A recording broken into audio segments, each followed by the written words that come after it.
Bonjour bien-aimés dans le Seigneur, nous sommes là toujours dans le cadre de notre enseignement sur les signes par lesquels on reconnaît celui qui a déjà rencontré le Seigneur et nous vous bénissons abondamment. Que la grâce, la paix ainsi que la joie du Saint-Esprit soit votre partage, que vos cœurs soient consolés par le Saint-Esprit. Vous qui êtes malades, soyez guéris. Vous qui avez besoin de dons pour servir le Seigneur, recevez le don. Alors que mon Dieu vous bénisse abondamment. Oui, nous sommes toujours en train de parler du premier signe qui est la liberté totale. Comme je l'ai expliqué il y a longtemps, la liberté totale. Dans cette liberté, on a parlé de la liberté par rapport à la vie du péché, et aussi c'est là où nous sommes beaucoup plus attardés, et à partir de là j'avais promis que on va expliquer certains versets dans la Bible qui laissent couler beaucoup plus d'encre de salive. Aujourd'hui nous allons continuer avec l'explication de certains versets. L'autre fois, nous avons dit que nous avons expliqué Ecclésiaste 7, 20, 1 Roi 8, 46, là où le sage Salomon, il parle de... Il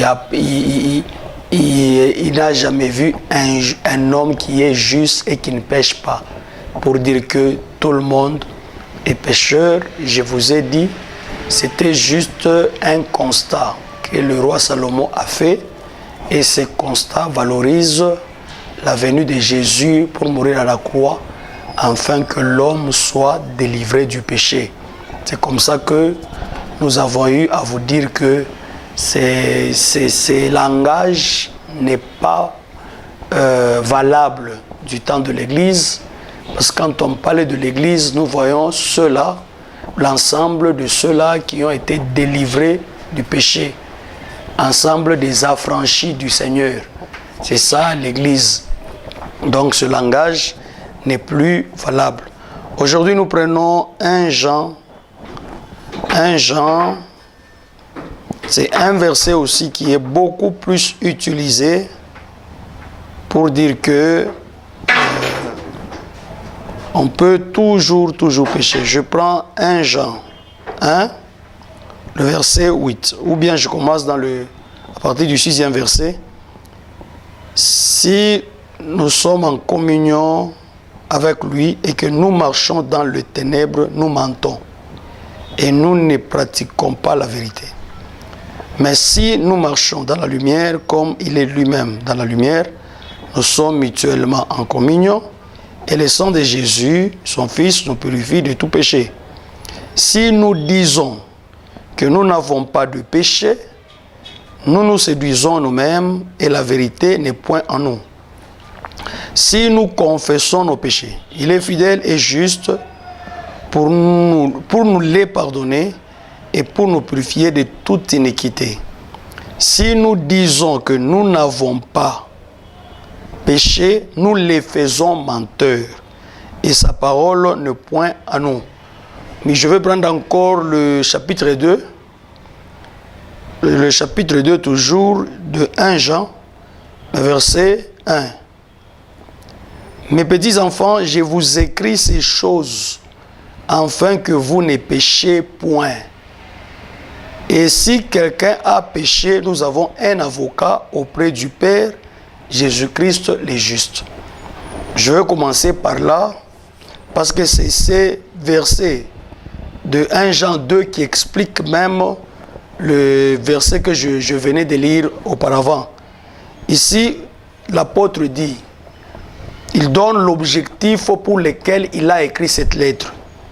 Il dit, je vous ai écrit ces choses pour que vous ne péchiez point. Là, on prend d'abord dans le contexte, l'apôtre Jean, c'est un homme sérieux, un homme qui a rencontré Jésus. Un homme qui connaissait parfaitement la doctrine de Jésus. Un homme qui a vu Jésus vivre sur la terre sans commettre le péché. C'est cet apôtre qui est en train d'écrire une lettre. Il s'adresse à une catégorie de gens. Ce sont des gens qui ont péché. Qui ont péché. Après avoir péché, il y a eu une révélation selon laquelle ces gens ont péché. Maintenant, personne ne pouvait accepter. Tout le monde disait non, non, nous n'avons pas péché. Nous n'avons pas péché. C'est alors que l'apôtre, en écrivant cette lettre, il leur fait voir que c'est Dieu qui a donné cette révélation pour dire que vous avez péché. Maintenant, comme tous vous refusez, vous dites que nous n'avons pas péché, donc le Dieu qui a donné cette révélation, il est menteur, il a menti. C'est la raison de ce verset qui dit, je vais un peu lire, de ce verset qui dit, si nous disons que nous n'avons pas péché, nous le faisons menteur. Nous faisons menteur qui? C'est lui qui a révélé qu'au milieu de vous, il y a des gens qui ont péché. Là, c'est Dieu qui a donné cette révélation. Maintenant, tout le monde dit non, non, ce n'est pas nous qui avons péché. Nous n'avons pas péché, nous n'avons pas péché. Alors, comme vous dites que vous n'avez pas péché, alors Dieu qui a donné cette révélation a menti. C'est ça l'explication correcte de ces versets. Et dans le 2e chapitre, l'apôtre dit, je vous ai écrit. Il n'a pas dit, je vous ai écrit pour que vous demandez pardon, ou bien régulièrement, si vous péchez, vous allez commencer à demander pardon. Il dit, je vous ai écrit ces choses afin que vous ne péchez point. C'est ça l'explication par rapport à ces versets. D'ailleurs, si je continue, je prends le chapitre 3, toujours de cette même lettre. Là, je suis dans le chapitre 3, je commence dans le 6e verset. Quiconque demeure en lui ne pêche point. Ici, l'apôtre s'adresse. Maintenant, il commence à enseigner. D'abord, ici, il voulait faire voir aux gens que vous avez péché, vous devez accepter parce que c'est Dieu qui a fait cette révélation. Et puis, si je vous écris ces choses, c'est pour que vous ne péchez point. Maintenant, il donne un enseignement. Là, nous sommes toujours dans la même lettre. Maintenant, au chapitre 3.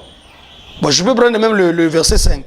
Or, vous le savez, Jésus a paru pour ôter le péché et il n'y a point en lui de péché. Quiconque demeure en lui ne pêche point. Quiconque pêche ne l'a pas vu et ne l'a pas connu. Ce verset, ça dit tout. C'est lui qui dit, j'ai rencontré Jésus. Je l'ai vu, je le connais. La Bible dit, il ne doit jamais pécher. Donc c'est lui qui pêche. Il n'a jamais vu, nous pouvons dire, il n'a jamais rencontré, parce que tu ne peux pas voir Jésus si tu ne l'as jamais rencontré. Tu ne peux pas le connaître si tu ne l'as jamais rencontré. Alors c'est lui qui dit que nous pouvons toujours pécher. Donc il n'a jamais vu Jésus, il n'a jamais connu. Alors là c'est l'apôtre qui est digne de notre confiance parce que lui a vu Jésus de ses propres yeux. Il est différent de nous autres, nous les pasteurs aujourd'hui. Nos yeux n'ont jamais vu Jésus, c'est notre esprit qui le voit. Mais nos yeux n'ont jamais vu Jésus. Mais ici nous avons affaire à un homme qui a vu Jésus, qui a marché avec Jésus pendant presque 3 ans et demi, qui l'a écouté, il a mangé avec lui. Alors lui, il est en train de nous expliquer tout ce que Jésus les a appris pendant les 3 ans et demi qu'ils étaient avec lui. C'est pourquoi nous disons que l'apôtre est digne de notre confiance. Alors il dit, c'est lui quiconque pêche ne l'a pas vu et ne l'a pas connu. Là, il s'adresse toujours aux mêmes personnes à qui il disait, dites la vérité que vous avez péché. Je continue, je prends le chapitre 8. C'est lui qui pêche est du diable. Car le diable pêche dès le commencement. Le Fils de Dieu apparu afin de détruire les œuvres du diable. On nous fait voir que c'est lui qui pêche. En d'autres termes, c'est un enfant du diable. C'est lui qui ne pêche pas, c'est un enfant de Dieu. Là, c'est l'apôtre. Il est, bon, nous pouvons dire, il est un peu dur dans son langage, mais c'est ça la vérité. Maintenant, aujourd'hui, si nous rencontrons quelqu'un, un serviteur, un pasteur, il nous dit, c'est possible que tout le monde, même moi, votre pasteur, je peux pécher, tout le monde, nous sommes des pécheurs. Alors, cet homme-là n'a pas encore rencontré Jésus, il n'est même pas digne de nous enseigner. Ici, nous avons affaire à un témoin valable, un témoin oculaire de la personne de Christ. Lui, il est digne de notre confiance. Alors, il dit, c'est lui qui pêche et du diable. Dans le verset 9, quiconque est né de Dieu ne pratique pas le péché, car la sémence de Dieu demeure en lui et il ne peut pécher parce qu'il est né de Dieu. Ici, on parle maintenant de celui qui a été engendré par Dieu. Il ne pêche pas. Pourquoi? Parce qu'il est né de Dieu. Dieu ne peut pas engendrer un fils pécheur, un homme qui a la nature pécheresse. Non. Dieu engendre des hommes qui ont la même nature que lui. C'est pourquoi nous parlons que le premier signe par lequel on reconnaît celui qui a déjà rencontré Jésus, c'est une vie sans péché. Là, on parlait de la liberté totale, mais nous parlons de cette liberté à deux niveaux. D'abord, c'est une vie sans péché, telle que les apôtres nous ont écrit dans leurs lettres. Je vais dans le verset 10. C'est par cela que se font reconnaître les enfants de Dieu et les enfants du diable. Quiconque ne pratique pas la justice n'est pas de Dieu, non plus celui qui n'aime pas son frère. Mais ce qui nous intéresse, par cela, par quoi? On reconnaît un enfant du diable par la vie du péché. On reconnaît un enfant de Dieu par une vie sans péché. Alors, si nous disons que non, sur la terre, tout le monde est pécheur, donc nous ne croyons pas dans ce qui est écrit dans la Bible. Et nous pouvons dire quelle est la Bible que nous sommes en train de prêcher. Si nous prêchons cette Bible, alors nous pouvons dire que réellement, celui qui a déjà rencontré Jésus, celui qui l'a déjà cru, celui qui connaît Jésus-Christ, il ne peut jamais pécher. Je prends un autre verset, c'est Matthieu 6, le verset 12. Matthieu 6, le verset 12.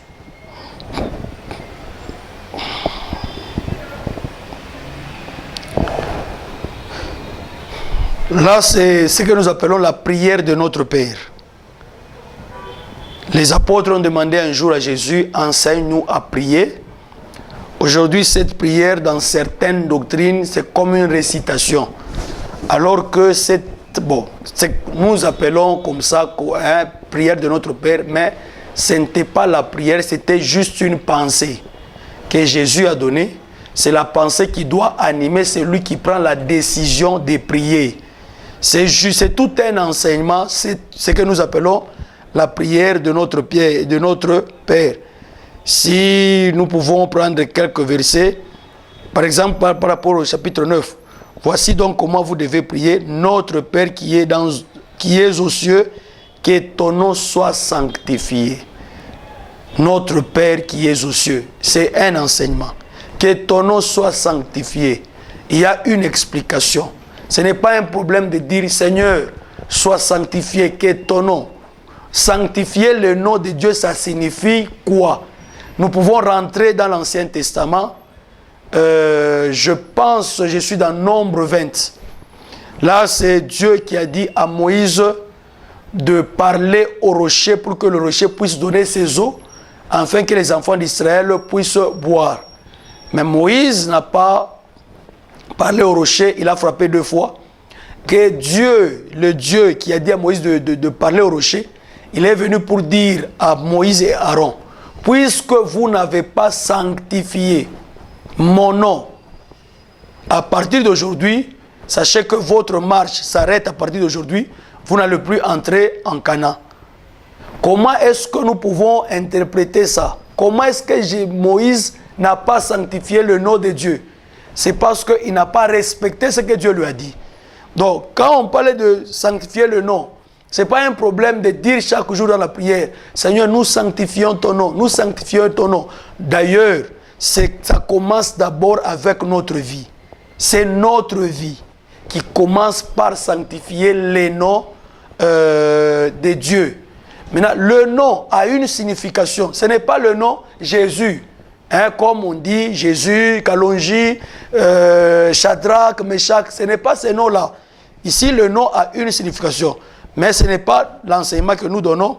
Nous allons dans le chapitre, dans le verset 12. Matthieu 6. Pardonne-nous nos offenses comme nous aussi, nous pardonnons à ceux qui nous ont offensés.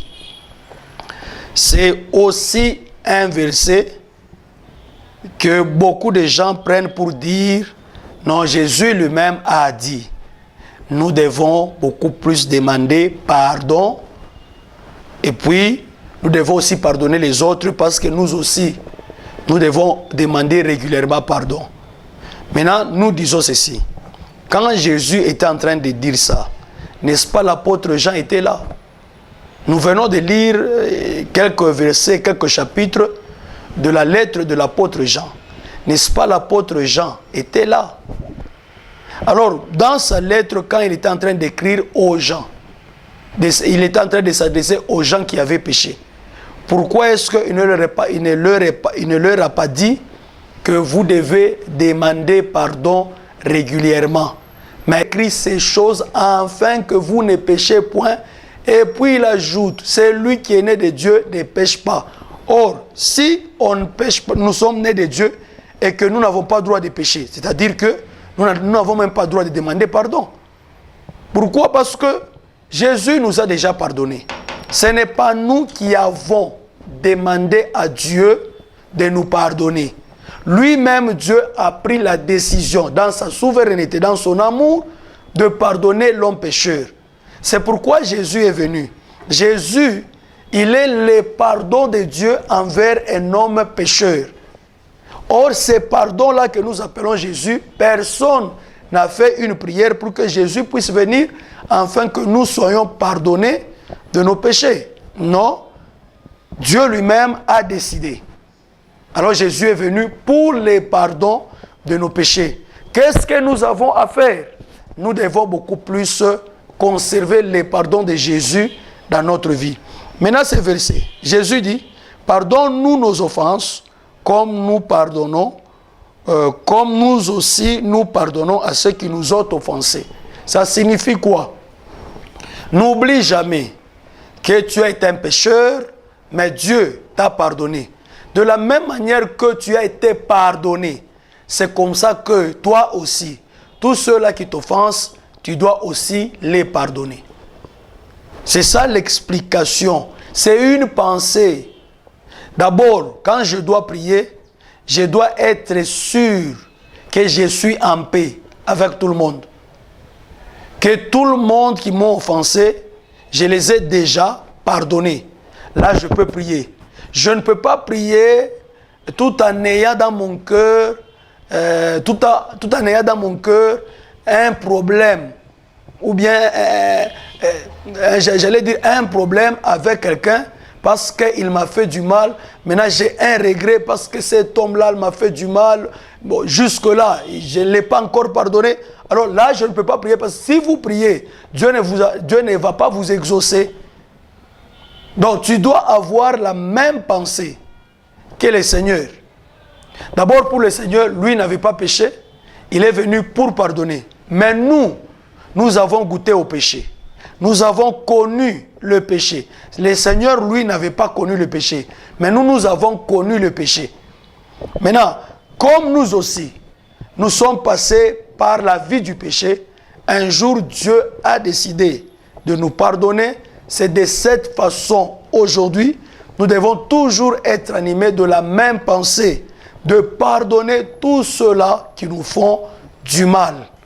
Ça, c'est une pensée qui doit accompagner, animer l'esprit de tout celui qui prend la décision de prier. C'est ça l'explication de ces versets.